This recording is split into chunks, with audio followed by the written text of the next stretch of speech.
네, 안녕하세요. 최승윤 작가입니다. 오늘은 미술 작품의 적절한 가격을 알아보는 방법에 대해서 이야기를 해드리려고 합니다. 이게 막 절대적인 건 아니에요. 언제나 예외는 있는 거지만 뭐 요즘에 많은 분들이 미술품을 구입을 하시고 이게 좀 열풍이잖아요.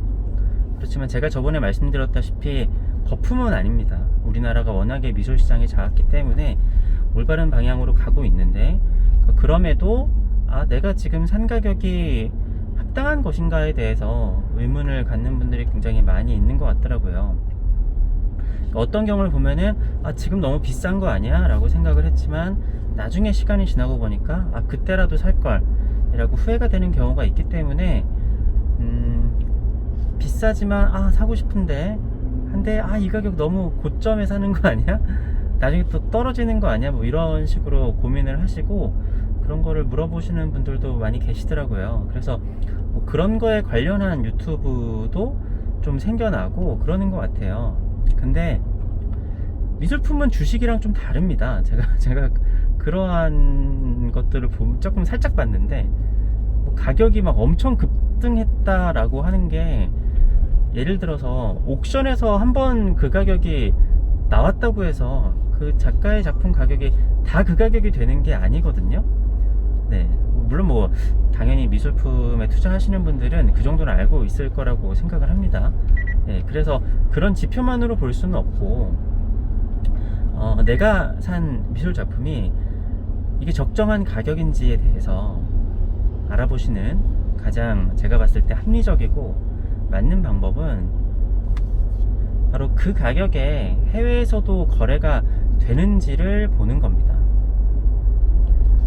제가 옛날에 우리나라에 미술품 호황이 왔었을 때, 그때 이제 그 이후에 사라져간 많은 작가들에 대해서 말씀을 드렸잖아요. 그게 어떤 차이점이 있냐면요, 그 당시에 우리나라에서 가격이 막 천정부지로 오른 작가분들이 많이 있었어요. 근데 그러다 보니까 뭐 호당 5만원 했던 게 내년에 10만원, 그 후에 20만원, 30만원, 몇십만원 이렇게 갔는데, 그러한 많은 분들이 더 이제 사실은 더 비싼 가격이 되고 사람들이 더 비싼 값을 지불할 정도의 명성이 쌓이려면은 사실 그때부터는 국내만으로는 힘듭니다. 그러니까 우리나라의 많은 유명한 지금 하이엔드급의 작가 선생님들도 다 해외에서의 어느 정도 명성과 성과를 가지고 오신 분들이에요. 그런데 우리나라 시장에서의 과열만으로 작품 가격이 이만큼 올라갔는데 해외에서 봤었을 때는 처음 보는 작가잖아요. 물론 해외 활동이 없더라도 작품 가격이 올라가고 이 사람은 한국에서 인정한 작가야 라고 해서 해외에서도 그 가격에 인정이 되고 이렇게 될 수도 있죠. 그런 경우들도 있고. 근데 대부분 많은 경우에서는 해외 사람들이 봤을 때는 처음 보는 작업인데 이게 너무 비싼 거예요. 그러면은 이게 판매가 되지 않을 거잖아요.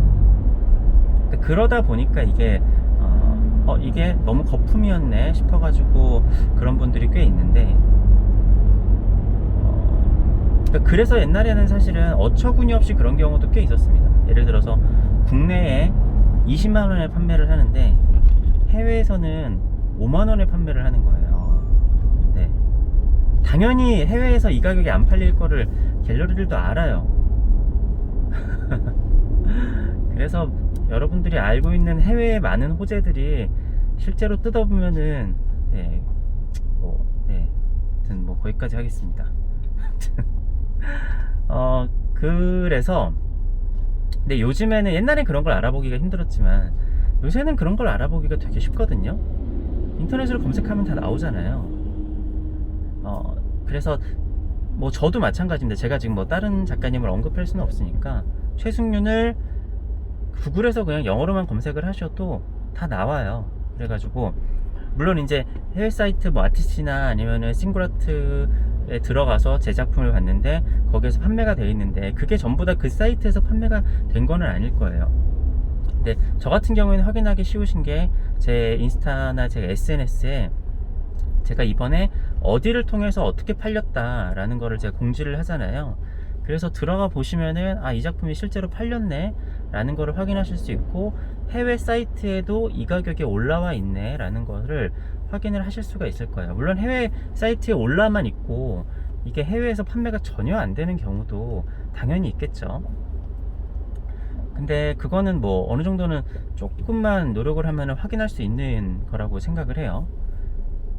근데 저 같은 경우에는 대부분 해외 가격이 조금 더 비싸요. 뭐 환율 때문에 그런 것도 있지만, 제가 작년에도 말씀을 드렸지만 해외에서 먼저 가격이 올라가고 그 다음에 저는 한국으로 가져왔어요. 저는 그게 정당하다라고 생각을 했고, 그렇게 해야 된다고 생각을 저는 했어요. 제가 작품 가격이 사실은 제가 활동한 거에 비해서 높지 않은 이유도, 저는 해외에서의 저변을 넓히고 저를 알리고 해외에서 작품 판매가 많이 되는 게 굉장히 중요하다고 생각했거든요, 길게 봤었을 때. 그래서 얼마 전에 제가 홍콩 아트페어 때도 국내 가격보다 좀 더 비싼 가격에 작품이 내놨고, 그런 다음에 판매가 이렇게 비싼 가격에 또 잘 이루어진다는 것을 확인을 하고 그 가격을 이제 저도 인상을 할 계획이에요. 근데 이게 작년에도 이제 가을쯤에 이미 해외에서는 가격이 인상이 됐는데, 우리나라에서는 그래도 약간 연도가 바뀌었을 때 그거를 적용을 해야 된다라는 그게 있잖아요. 그래서 얼마 전에 그 홍콩 아트페어랑 이제 곧 있을 대만 아트페어 때도 지금 한국 가격보다 인상률을 뭐 아무튼 인상이 돼서 나오게 될 겁니다. 조금. 그렇게 해서 아무튼 저는 좀 확인할 수가 있잖아요. 뭐 다른 작가분들은 다 방법이 조금씩 다르기는 하겠지만, 아무튼 이 한국의 가격에서 해외의 가격에도 그 같은 가격으로, 그러니까 가끔씩은 뭐 해외에서 뭐 상을 받았다 아니면은 뭐 한두 개가 팔렸다 이게 아니라, 최소한 뭐 예를 들어서 그 연도에 그래도 한 10개 정도, 뭐 최소 5개 이상 뭐 이런 식으로 거래가 조금 됐다라는 게 좀 있으면은, 해외에서도 이 가격에 팔린다 라고 하면은 그건 사실은 그 정도 가격에 이미 시장에서 거래가 되고 있구나 라는 거를 알 수가 있잖아요. 그래서 만약에 내가 되게 좋아하는 작가고, 이 작가 정말 그림 너무 좋은데 근데 가격 때문에 조금 불안하다 라고 하면은, 근데 이 가격에 해외에서도 이미 거래가 되고 있다 라고 하면은 제가 봤을 때는 고민을 하실 필요가 전혀 없습니다. 그런 사람이면 사실, 그러니까 만약에 국내 시장에서만 그렇게 돼가지고 그렇다라고 하면은 나중에도 살아남을 수 있을까 약간 의구심이 드실 수 있어요. 근데 이 사람이 이 가격에 현재 해외에서도 판매가 되고 있다? 이거는 고민을 할 이유가 뭐 제가 솔직히 말하면 전혀 없습니다. 사실 그래서 저는 작품 투자하는 게 되게 쉽다라고 생각을 해요. 어느 정도의 작품이 괜찮은데 해외에서 거래가 그 가격에 되고 있다 라고 하면은 이 사람의 성장성과 이런 거는 별로 의문을 가질 필요는 없습니다. 근데 사실 우리나라에서 지금, 저는 옛날부터 얘기했지만 서로 정보라고 얘기하고 이렇게 공유를 하는 게 사실 되게 무의미한 게 많아요. 무의미한 정보를 서로 공유하면서 그게 하면서 과열이 되다 보면 서로 불신이 생기잖아요. 그래서 저는, 그러니까 제 방법이 꼭 100% 옳다라는 게 아니에요. 왜냐면 이런 경우도 있습니다. 저도 요즘 좀 그런 경우인데, 그러니까 이 작가가 작품을 만들면은 해외에서 거래가 될 틈이 없는 거예요. 그러니까 저도 지금 사실 한 6월 정도까지 제가 항상 거의 매주 해외로 작품을 보냈잖아요. 그런데 제가 현재 해외로 작품을 한두 달 정도 못 보내고 있습니다. 왜냐면은 보낼 작품이 없어요. 그게 왜 그러냐면은 제가 또 신작을 해서 해외에도 보내주고 해야 되는데, 최근에는 국내에서 이제 사람들의 수요가 워낙에 많다 보니까 이렇게 전시 때 내고 하면은 그게 그 작품이 다 소진이 돼버리는 거죠. 그렇기 때문에 최근에는 이제 제가 홍콩 아트페어를 나간 거 빼고는 한 2달 정도는 해외 작품을 못 보내고 있잖아요. 그래도 뭐 저는 상반기에 작품을 많이 보냈으니까 거래 기록들이 많이 있기는 하지만, 아무튼 그 국내에서의 소진이 계속 되다 보니까 해외로 작품을 팔릴 기회가 없어서 예, 해외에 그 거래가 되는 게 없을 수도 있습니다. 그래서 저는 사실은 지금 가장 불안한 건 좀 그거예요. 물론 국내에서 많은 분들이 제 작품을 찾아주셔서 고맙기는 하지만 이게 이 상태로 계속 가서 국내에서만 판매가 되면서 만약에 가격이 오른다 하면은 제가 앞서서 얘기했던 거에서 저는 조금 제 방향성이랑은 좀 안 맞으니까, 그러니까 한 내년 정도부터, 그러니까 지금 잡아놓은 국내 일정 외에는 조금 국내 일을 좀 줄여야겠다라는 생각이 저는 조금 있어요.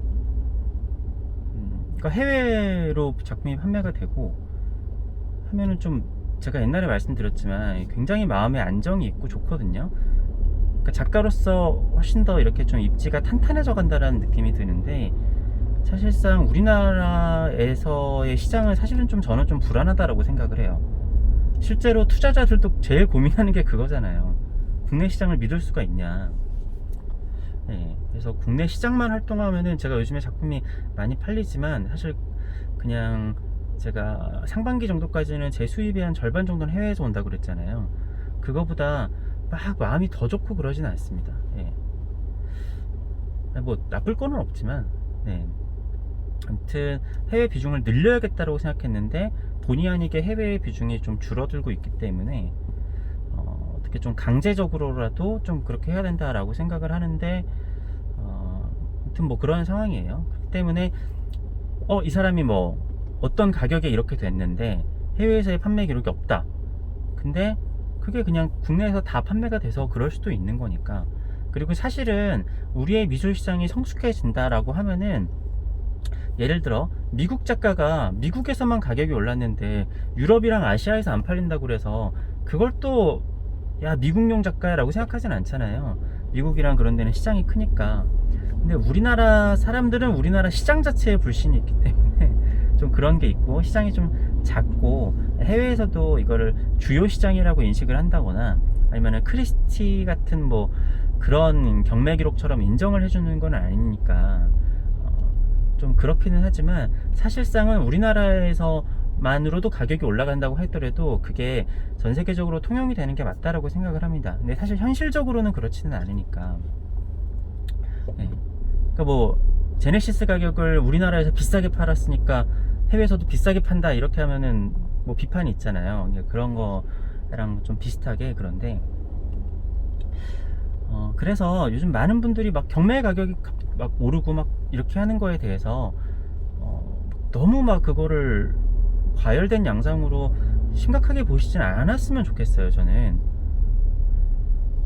이게 경매 가격이 오른다고 해서 그 작가의 모든 가격의 작품이 그렇게 탁 오르는 경우도 있지만 그거는 아니잖아요. 어차피 나중에는 뭐 반고 작품도 작품마다 가격이 다릅니다. 네, 원래 미술품 경매 시장이 그러라고 있는 거예요. 네, 근데 이게 이렇게 올랐다고 해서 그 작가의 작품 모든 가격이 다 그렇게까지 오르는 거는 아니고, 그러니까 그럴 수도 있고 그러지 않을 수도 있고, 그리고 지금 당장 이 가격이 이렇게 됐는데 이렇게 됐으니까 이거는 뭐 허구다, 거짓말이다 이렇게 하는 것도 안 돼요. 이게 시장에 그게 반영이 되는데 시간이 걸립니다. 그럴 수밖에 없잖아요. 이거는 주식이나 부동산이나 그런 거랑 달라요. 그래서 제가 많은 분석을 하는 것들을 보면서 이게 되게 전문적인 것처럼 분석을 하는 것 같지만, 네, 이걸 주식 분석하듯이 분석을 하시면 안 돼요. 네, 이 때문에 그러한 뭐 가격 인상이 되고 뭐 옥션에서 뭐가 이렇게 되고 하더라도 그게 시장에 적용이 되는 데는 조금 시간이 걸린다 라는 거를 염두를 좀 해 두셔야 돼요. 그리고 그게 정 의심스럽다고 하면은 해외에서 그 가격에 거래가 되고 있는지를 몇 건이라도 거래가 되고 있다라고 하면은 뭐 그게 불안할 일은 없다라고 생각을 합니다. 그리고 이런 얘기를 하다 보면 되게 원론적인 얘기가 될 수밖에 없는데, 사실 그런 거에 크게 연연하지 않고 미술품을 컬렉을 하는 게 좋죠. 어떻게 보면 제가 컬렉을 좀 쉽게 하는 이유도 그런 거에 크게 신경을 쓰지 않기 때문에 네, 그런 것도 있습니다. 그러니까 결국에는 그렇잖아요. 그러니까 부동산이나 주식 같은 경우에도 단기간에 봤었을 때는 올라가고 내려가는 거에 타이밍을 잘 잡는 게 중요해 보이지만, 아주 길게 봤을 때는 그 사람께 좋으면은 그때 사는 게 맞는 거예요. 근데 이거는 주식이랑 부동산이랑도 다르게 작품은 하나밖에 없거든요. 누가 봤었을 때는 다 똑같은 작품 아니야? 그래 보일 수도 있지만, 안으로 들어가면 다 달라요. 그래서 저도 컬렉을 하다 보면은, 아, 나중에 이런 비슷한 작품 또 나오겠지, 더 좋은 게 나오겠지 했는데 안 나옵니다. 컬렉팅 해보신 분들은 다 느낄 거예요. 아, 그때 살걸. 네. 이런 아쉬움이 사실 컬렉팅을 하다 보면은 제일 많이 남습니다. 아, 그때 살걸. 그렇기 때문에 내가 마음에 드는 작품이 있다라고 하면은 그거의 뭐 가격도 중요하긴 하지만, 그거보다 다른 사람이 가져가기보다 내가 먼저 가져가는 게 낫지 않을까.